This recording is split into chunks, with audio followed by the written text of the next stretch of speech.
The first half a week of fall camp is complete, and there are winners and losers.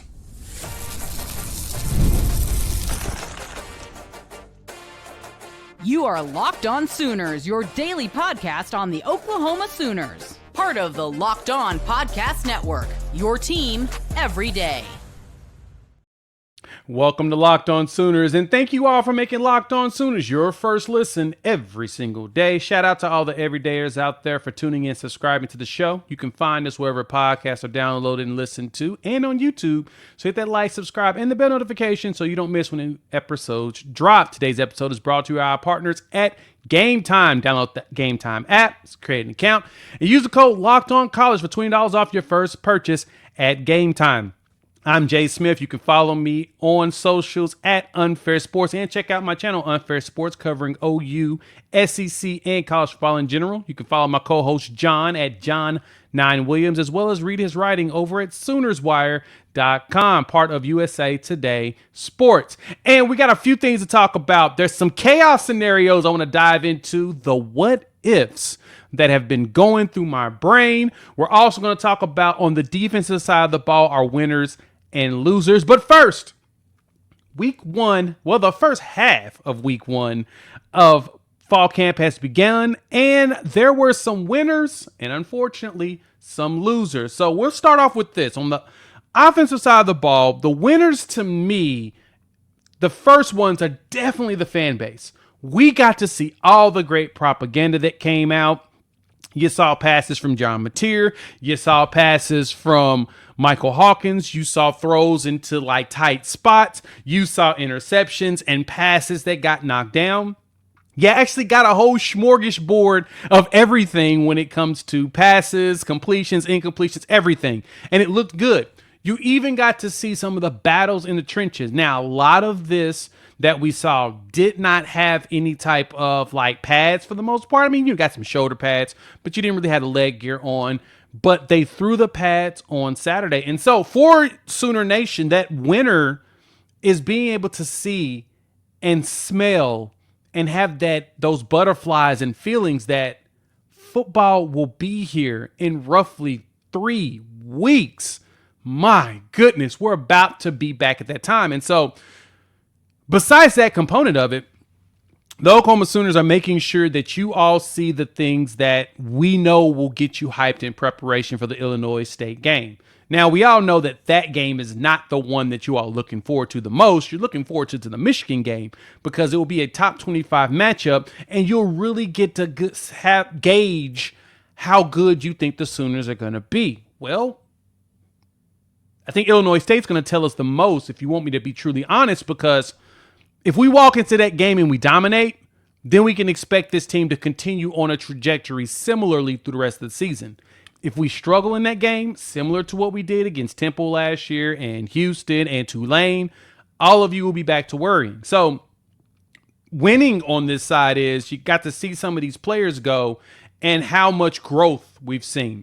Another winner on a lot of this, especially on the offensive side of the ball, is that wide receiver room. We're hearing a lot of reports come out on some players that are stepping out. One big name that Ben Arbuckle mentioned was Zion Kearney, which you all have heard us talk about, and I'm trying to temper expectations. I'm sorry, my people, but I can't help it. I feel like this is the player that if anybody needs him to break out, it's Emmett Jones. We talked about how Emmett, it's kind of in a coaching situation where we need him to show us his development skills because we don't doubt him. If you've ever followed me on my channel, Unfair Sports, we have always advocated for the raise of our guy, Emmett Jones, because we know that he has the leadership capabilities to do some things. And we saw what he was able to do with like a Nick Anderson, a Jaden Gibson, Andrew Anthony when he got here the first year.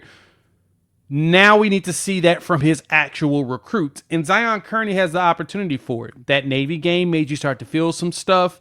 Some of the other games you start to say, okay, there's potential there, but we need to lock it in. Well, now we have that opportunity. And so I think Kearney's one that's going to definitely jump out and be something. We saw some propaganda there for Isaiah Satania as well, which was dope. You got to see him. I think the caption that OU used for the Sooners used was blink and you'll miss it. And it was him catching some very contested passes. And that is exactly what you want to see, is a receiver like him, who you know will probably be lined up in the slot with a Deion Burks if we go 4 wide, or be right behind Deion Burks as a sub if we go with, a 3 wide receiver set, because we know Satania is going to be something special. I have zero doubts in my mind that he is going to be good. So all we got to do now is keep our eyes open on whether Satania is going to be that dude. Now, you may be asking, all right, Jay, you talking about winners here. How was there some losers? Well, there were. There were losers when it comes to the first few days of practices. And those losers truly are everybody else that wasn't mentioned. And let me explain what I mean. We talked about this on the live stream on Sunday evening, but I want to elaborate on what I mean by this. Just because you don't hear about a player doesn't mean that player was bad. It doesn't mean that they were great, but it doesn't mean they were bad. And I say that because what we're running into in a lot of situations is that if we don't hear about a player, some of the fans and some of the casuals think that there's a problem there. Like, you didn't hear a whole bunch on the offensive line except for Eddie Pierre-Louis, who's battling at that left guard spot for a job. But what about Heath Ozida? Well, he's coming off shoulder surgery. Had to get, some cleanup stuff done. But that doesn't mean that he's not going to be battling for that spot. It's just that he's coming back from, a surgery, and he'll be working his way back in. We heard a little bit from Jacob Sexton. He talked at the media days. But you didn't hear anything from a Derek Simmons. You didn't really hear much from a Fabechi Wewu. Troy Everett spoke for a little bit, but a lot of the players that are going out there doing what they're supposed to do, you're just not going to really hear much about them. And that's kind of unfortunate in a way, because for a lot of people, if you don't hear about them, you think it's a bad thing, when in all actuality, no news is good news. So that's something to keep in mind when you're watching it. Right now, the ones that are going to be breaking out are the players that that the team wants you to keep your eyes on, I guess you could say, or ones that could surprise you going into this year. And for me, the biggest surprise still going to be wide receiver. I'm ready to see not only who Emmett Jones recruited as far as, freshman has come up, out of the high school ranks, who's going to be that dude, but also with these transfers, which one's going to also break out. We know Giovanni is still down. Same thing with Jaden Gibson. BV says that they're on pace. They're still on schedule, which means Illinois State-ish. But there's nothing been confirmed, denied, or given us anything exact. But if that is the case, who's going to be there at Illinois State with the Zion Kearney, who we're expecting to play? Will it be Keontez Lewis, who I'm thinking it most likely will be? Will it be a Jermichael Carter, who John Mateers mentioned as somebody he likes? So, point being, there's a lot of players that are not going to get much shine because there's so many new faces on that side to talk about that we don't know. Heck, I haven't even got to you the tight ends to talk about. And I know a lot of people have been asking, what are we looking like in the tight end spot? We saw a little propaganda, 27 days left until OU football. You saw Carson Kent catching a pass from Michael Hawkins that was a perfect drop in the bucket. Reggie Powers III was out there with some great coverage, but the ball was placed so perfectly that it was just really hard to defend, and Kent was ready for it, and he caught it. You're going to see a lot of that stuff. You're going to see a lot of that propaganda, which is not a bad thing. Don't get it twisted. My point is that temper expectations, because you never know what all that's going to mean. There was winners, there were losers. The good thing is that it wasn't any bad things on either side. It's really good things because not one side of the ball won the entire time. You got wins out of both sides of the ball. And if there's anything that's most important to me, is that both sides finds a way to win. We got to talk about the losers and the winners on the defensive side of the ball. Let's talk about it coming up next here on Locked On Sooners. Time to fuel up and turn up with 5-Hour Energy Transfusion, one of their newer ones. It's bringing the bold grape, ginger, and lime flavors to your favorite golf drink, minus the alcohol, into a quick, energizing shot. Whether you're sinking birdies or just making memories with friends, it's a hole-in-one for your energy game. So let's be honest.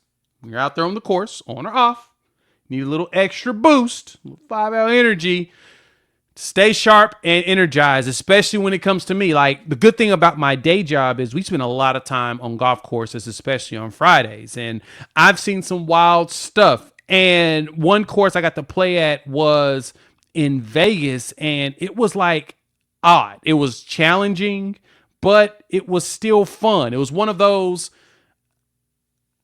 dream places for a lot of people. And the only way I can handle it with all of the flights and the jet lag, 5-hour energy. I fly in, get to play a course, get a couple shots in, and the 5-hour energy is the only reason why I'm able to survive. So golf is all about good times with good people and good flavors, of course. The grape ginger lime flavors gives you the best parts of your clubhouse to go without chasing it down the beverage cart. So if you go to 5hourenergy.com today, that's the number 5hourenergy.com. You can use my promo code LOCKEDONGOLF and receive 20% off your order. This offer is only valid until September 30th on orders in one order and cannot be used with other promotions. The code is not good on subscription orders. Whether you're meeting up with friends or trying to turn 18 holes into 36, get energized boosts you need to power through. Order transfusion flavored 5-hour energy shots today. And thanks again for making Locked On Sooners your first listen every single day. Shout out to all the everydayers out there for tuning in, subscribing to the show. We appreciate all of you. You can find us wherever podcasts are downloaded, as well as on YouTube. So make sure you tune in, hit that subscribe button and the bell notification so you don't miss when any episodes drop. So winners and losers on the defensive side of the ball. We'll lead off with losers on this one, mainly because in the propaganda videos, the defense got beat up the entire time. Kidding. There wasn't, none of the videos showed that it was only the defense losing in those battles. You actually saw a Kip Lewis interception come through. You saw some pass knockdowns. You saw some tackles. You saw some winning on spin moves from defensive players. And so you got to see a lot of combinations of wins and losses, which is what's most important when it comes to showing what's going on at practice. And so in a lot of the breakdowns, one of the things you did see was Taylor Wein. He is the name that everybody's talking about. So now the question comes back to, and we'll break this down when we get to depth charts. Where does Taylor Wein fit in on the edge play? And who else is going to battle with him? Is it going to be Daniel Okoye? It's going to be PJ Adebaware. Is it going to be Marvin Jones Jr.? Of those fours, who's going to get the most snaps? Mainly because you really want to see Okoye. You want to see PJ break out. But if Taylor Wein's that dude, you need to play him. Our Mason Thomas, we already know, is going to be out there on the field. Our Mason Thomas has put up the numbers you need, so you're not concerned about him. But you got to see what the rest of them are going to look like on the background. And so it's going to be an interesting dynamic on that. But he's definitely one of the bigger winners, and the offensive linemen have definitely been losers when watching him go out there and make some magic happen. Also, from that, when you look at how the defense is, in a way, at an advantage when it comes to like fall camp, mainly because they're the ones that they have a really good idea of what the offense is going to do. But the good thing is that as they continue to push the offense and getting better, you've heard a lot of the pundits say that Oklahoma has one of the better defensive lines in the country. Phil Steele, one of my favorite go-tos for previewing the season. He thinks Oklahoma has a top 5 linebacker group in the country, which is pretty huge. You got them to help push the other side of the ball. We know that Brent Venables never lets up on the offense. He always throws the kitchen sink. He wants to iron sharpen iron. And it sounds like that the biggest winner out of all of this is the offensive side of the ball, because they're growing from watching this defense fly all over the place. The defense is winning some reps, but then the offense comes back and does what? Takes it back. Something that you all want to see. John Mateer gets picked. Plays later, guess what happens? He goes out there and throws a touchdown. There was one of the videos they were talking about who they felt like the MVPs were, and John Mateer walked up and says, Keontez Lewis, 6 catches, 6 touchdowns. Now, granted, I don't know if he got 6 touchdowns, but he may have. But you're hearing people point out how there's some winners. Then you go into linebackers. Kip got a lot of praise. Question is, what is it between Kobe and Sammy? And I love that Kobe McKenzie talked about this at Media Day, not at the SEC one, but the local one. He told Sammy that, hey, if you want this job, come take it. That's going to do nothing but make you better and me better. So they're accepting the challenge that there's a possibility someone's going to fight for their spot. And Sammy Mosigo recently was listed on a watch list that we'll talk about on another episode that piqued your boy's interest. Had me like, is Sammy Mosigo going to fight his way into a starting spot? Is he going to do that? I mean, the advanced metrics and the grades really lean in on Sammy Mosigo as someone that probably could push his way in right next to Kip Lewis. But at the same time, Kip is one that we know that's had the green dot, and he's done a really good job of directing and leading the defense. So we don't know which one's going to end up taking over it, but at the same time, the one thing that we can be excited about is there are options. I know that we have some fears of the fact that Danny Stutzman is no longer here. And so you're going to have somebody step up and take that role. And it feels like it's going to be one of committee, but that committee is going to be inclusive of a Kip and Kobe setup with a Sammy also being boisterous. So you're not really seeing many true winners or losers out there, but you are hearing some names that are sticking out. And I guess you could consider them as your winners. Reggie Powers III is probably the biggest winner if you go with an individual of how it's gone over fall camp. He's playing a lot of strong safeties, playing a lot of cheetah, and he's running with the ones. He's probably going to be your starter going into the season. It'll be a rotation of him, Kendall Dolby, and Kendall Daniels. I expect Kendall Daniels to rotate in a lot at probably more strong safety, kind of like I mentioned before, the Isaiah Simmons type role, because of not only he being a ginormous human being, but he's physically imposing. And if you have him out there at 6'5", 235, 240, and defenses have no clue where he's going to be at, that was what was terrifying about Isaiah Simmons. And so I can see that out of Kendall Daniels as well, but we're only halfway through. So far, we're winning because, knock on wood, people seem to be as healthy as they're supposed to be. Chaos scenarios. I've told y'all I love this what if stuff, and I got a what if on our first 3 SEC games. Let's talk about it here on Locked On Sooners. We've been there, logged in early, waiting forever for a concert, tickets to go on sale, only to lose your spot for the show you've been dying to see. Live music should be about making memories, not dealing with the stress of ticket shopping. That's where Gametime comes in. Gametime makes getting concert tickets faster and easier than ever. Prices actually drop as it gets closer to the showtime, and you can save up to 60% off of their killer last-minute deals.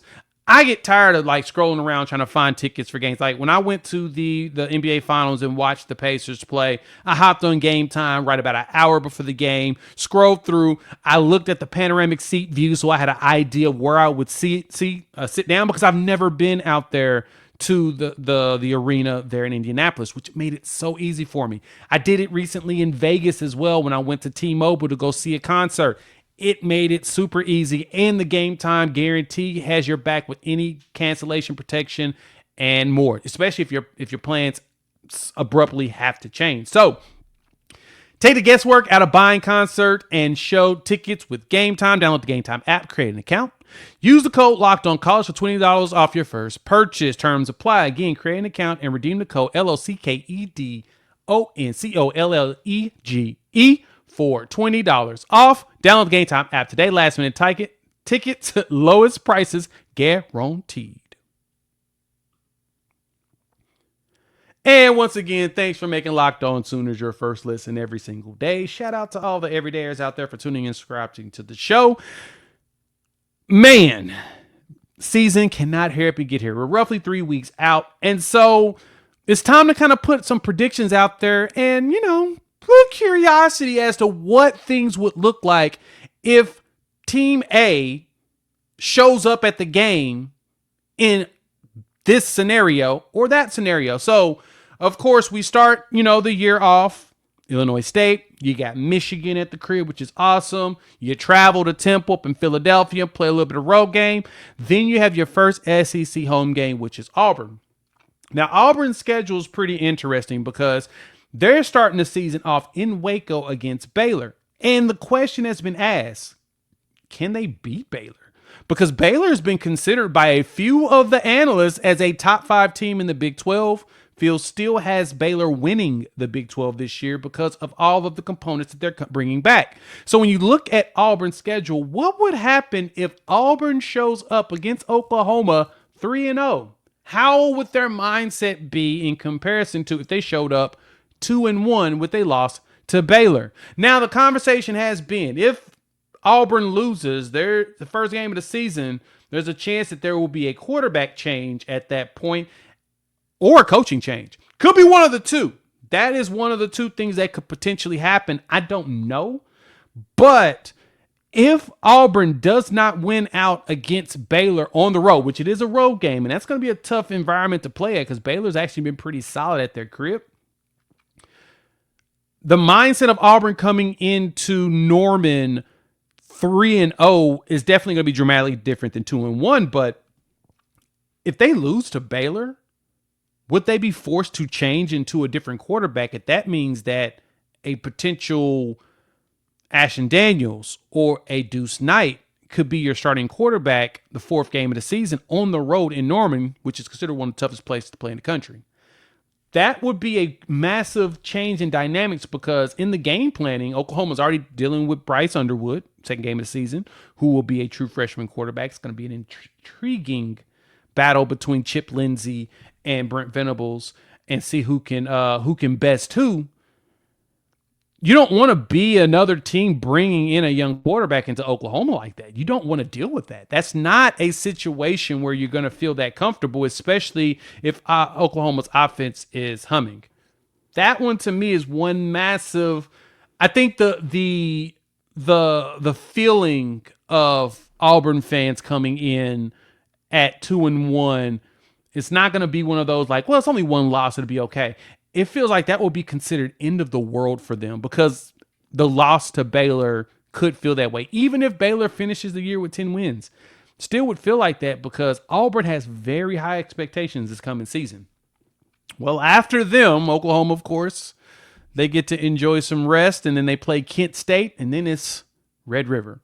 So what if, me and John talked about this before, but what if this happens? Texas comes in and both of Texas and Oklahoma are 5-0 in this matchup. Of course, that means that you'll have game day going to be in town, and it'll be huge. But what if Texas shows up either 3-2 or 4-1 with losses to Ohio State and Florida or Florida?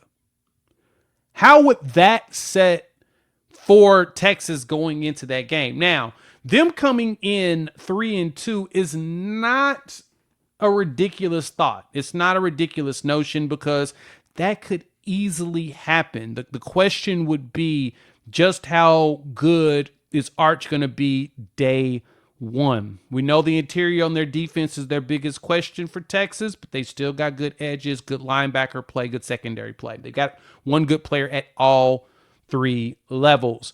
But it's going to lean heavily on what Arch Manning can do, especially against Ohio State. Ohio State's going to be the gambit. They're going to be the team. Their defense is still really good. They're returning a lot of those players on that side of the ball. They're considered one of the favorites going into this season in general just because of that. But their quarterback play is also the next question. Julian Sain is potentially going to be the starting quarterback. They ain't got Will Howard. They ain't got, they're starting with the new QB. And I know Alabama was very high on Julian Sain, but now he's Ohio State. The question is, can he win and continue that job? But Texas coming in, the Ohio State game and Florida game are going to be the tough ones.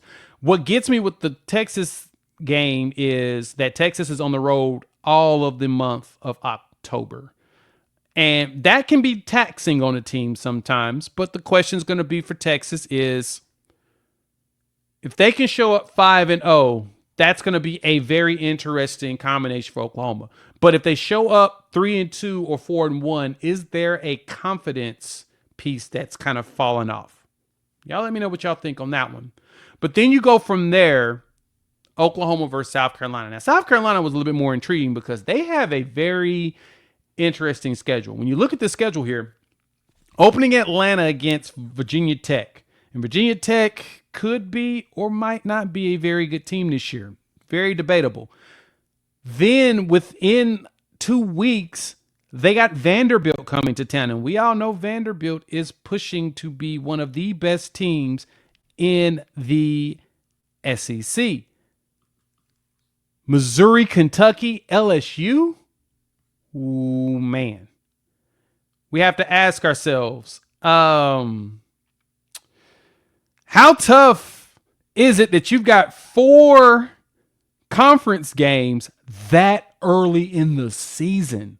Like, they're starting September at home, then they go on the road to Missouri, in which we got questions about what Missouri is going to be.